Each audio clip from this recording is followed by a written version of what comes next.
Et on démarre par les audiences avec vous, Pierre Desreaux de Pure Média. Bonjour. Bonjour Philippe. Qu'est-ce que les Français ont regardé à la télé mardi soir, donc hier? Alors hier soir, c'est France 3 qui s'est classé en tête des audiences. Comme la semaine dernière, la 3 a pu compter sur sa série policière Alexandre à elle avec Julie Depardieu.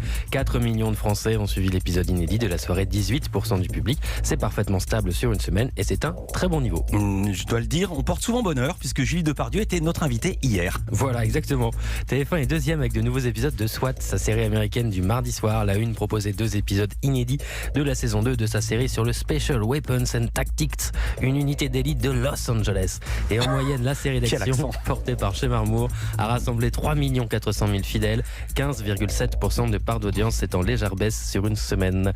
En troisième position, on retrouve M6, une fois n'est pas coutume pour un mardi soir. La 6 proposait du cinéma et plus précisément le film Maléfique avec Angelina Jolie, alors que sort le deuxième opus demain.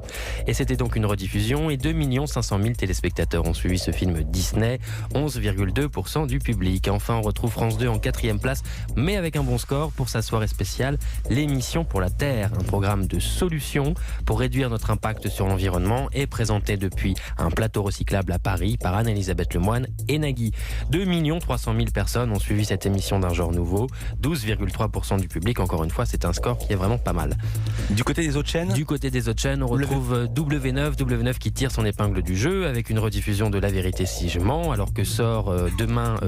Ils font tous le même truc. Exactement. Quand un film sort le mercredi, le mardi, on te passe l'ancien. Voilà, et ça marche bien. 900 000 téléspectateurs pour La Vérité si je mens, 4% du public, c'est pas mal pour W9. Et on recevait hier Jérôme Foucret, le patron de W9, comme quoi notre émission porte chance. Alors Pierre, vous voulez revenir sur les audiences de lundi. Lundi, je l'ai dit, c'était le lancement de la nouvelle émission avec Éric Zemmour sur CNews, émission qui avait déjà fait couler beaucoup d'encre, avant même sa diffusion.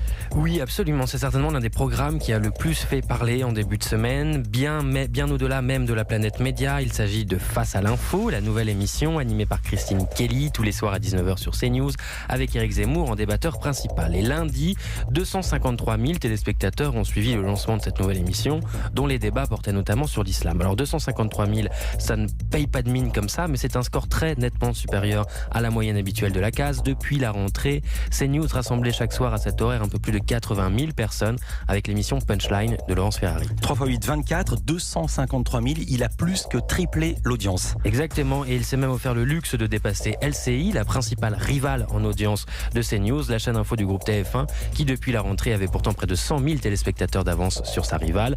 Reste quand même à voir s'il s'agissait d'un effet de curiosité ou si la présence d'Éric Zemmour boostera durablement l'audience de CNews. Évidemment, on donnera les audiences de l'émission d'hier demain, puisque ces audiences-là arrivent dans la journée pour la TNT. On va débriefer l'émission, nous, dans notre infomédia, comme si vous y étiez. Merci Pierre, à demain.